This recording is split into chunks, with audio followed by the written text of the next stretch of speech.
இறை வார்த்தை லூக்கா நற்செய்தி அதிகாரம் 11 இறைவசனங்கள் 14 முதல் 23 முடிய. ஒரு நாள் இயேசு பேச்சு எழுந்த ஒருவரிடமிருந்து பேயை ஓட்டினார். பேய் வெளியேறவே பேச்சற்ற அவர் பேசினார். கூட்டத்தினர் வியந்து நின்றனர். அவர்களுள் சிலர், பேய்களின் தலைவனாகிய பெயல்செபூலை கொண்டே இவன் பேய்களை ஓட்டுகிறான் என்றனர். வேறு சிலர் அவரை சோதிக்கும் நோக்குடன் வானத்திலிருந்து ஏதேனும் ஒரு அடையாளம் காட்டுமாறு அவரிடம் கேட்டனர்.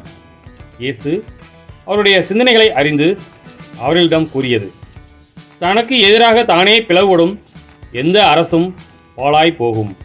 அவ்வாறே பிளவுபடும் வீடும் விழுந்துவிடும். சாத்தானும் தனக்கு எதிராக தானே பிளவுபட்டு போனால் அவனது அரசு எப்படி நிலைத்து நிற்கும்? பெயல்செபூலை கொண்டு நான் பேய்களை ஓட்டுகிறேன் என்கிறீர்களே, நான் பெயல்செபூலை கொண்டு பேய்களை ஓட்டுகிறேன் என்றால் உங்களைச் சேர்ந்தவர்கள் யாரை கொண்டு பேய் ஓட்டுகிறார்கள்? ஆகவே அவர்களே உங்கள் கூற்று தவறு என்பதற்கு சாட்சிகள். நான் கடவுளின் ஆற்றலால் பேய்களை ஓட்டுகிறேன் என்றால் இறையாட்சி உங்களிடம் வந்துள்ளது அல்லவா?